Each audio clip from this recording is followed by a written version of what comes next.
Hi guys, it's a common urge people have to want to crack their own neck or back. Given that a lot of people are not going to the chiropractor right now, I wanted to do a video on this. Every once in a while it's okay, but it's a bad idea to make cracking your own neck and back a habit. So this video we're going to give you 2 techniques on how to resist the urge, and we're going to talk a little bit about why it's a bad idea to crack your own neck or back. So we'll start with the neck.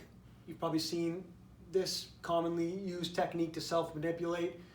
This end range of motion of lateral flexion and twisting or rotation is an unnatural position for the neck, and then to take your hands and add more force while it's already in this end range of motion is going to pull on the ligaments, thus pull on the nerve roots, create some instability. I've seen to the point where someone has cracked their own neck so much that they have self-induced whiplash type symptoms where they have only a partial range of motion, they're getting sharp pain in the neck, or they're trying to look down and they're getting pain in the base of the neck. So definitely avoid that. For the mid-back, most commonly you'll see someone put their mid-back against the back of a chair, school chair, or put the mid-back against a foam roller, and from there they sort of overarch and crack and crunch in this region. That's going to put a lot of unnecessary weight and pressure on the facet joints in the back of the spine and the costovertebral joints. They're not used to this. It's, again, unnatural. It's going to create an acute sprain type situation where you're having pain, maybe inflammation, spasm, guarding in that region. For the low back, commonly used technique to self-manipulate the low back is twisting of the lumbar spine. So the lower half's going this way, the upper body's going this way, putting in a twisting end range of motion, and then further they're going to kind of either rotate the upper body or use their hands to push here or here.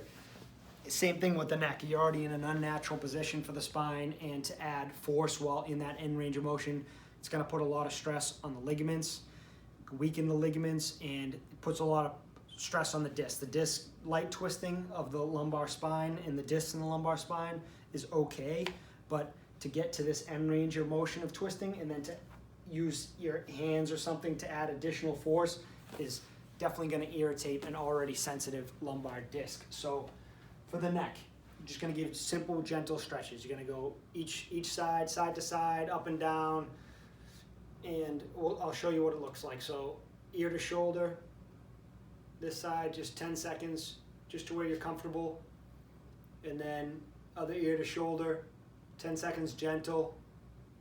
I like to keep my hands clasped behind my back. It kind of opens up my posture, brings my shoulders back and down, helps me get more of a stretch in the neck area. To get the neck flexors, these muscles, just look up, light, gentle. For the neck extensors, you're gonna look down again, just keep it to a pain-free range, just to where you're comfortable. To get the SCMs, the muscles in the front, just pure rotation. Looking to the right to get this side, and then look the other way to get this muscle here. And then you can also add combinations of each motion. So extension with lateral flexion, you might get a better stretch in this region. Flexion with rotation, you might feel a better stretch in the back in this area along here. Next, we'll move along to how to resist the urge to crack the mid back or the low back. We're going to give you the cat camel technique. It's a yoga technique, so many people are familiar with it, but we're not going to use this as a stretch. You're just going to use it as a mobilization. So you're basically taking your spine through a full range of motion.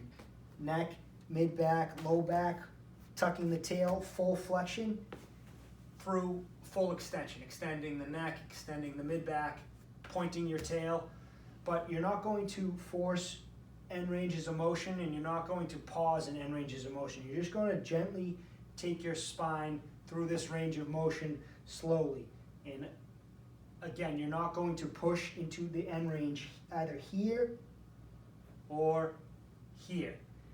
Also, if you're having pain with extension or flexion, just keep it to a pain-free range. So if you're starting to have pain with full flexion here, just keep it to here. No need to push further into full flexion. You're going to do this 7 to 8 cycles once per day. Anytime besides first thing in the morning is good. And use this as a replacement for cracking your neck and your back. You can also add a lateral flexion component to this, do side to side cat camel, so lengthening the area from the shoulder to the hip, so it would look like this, sort of like a side bend. And it's the same thing, 3 to 4 seconds per cycle. Just mobilization. You're not going to force this end range or this end range, or you're not going to pause in the end ranges of motion either. So same thing, 7 to 8 cycles once per day, just not first thing in the morning. So gentle neck stretches, cat camel. I mean, in addition, you can also do some shoulder rolls. Those are always safe to loosen up some tension in the neck and the shoulder region, and even gentle neck rolls would be all right. Definitely better than the twisting and the cracking of the neck. Hopefully helpful. We'll see you next time.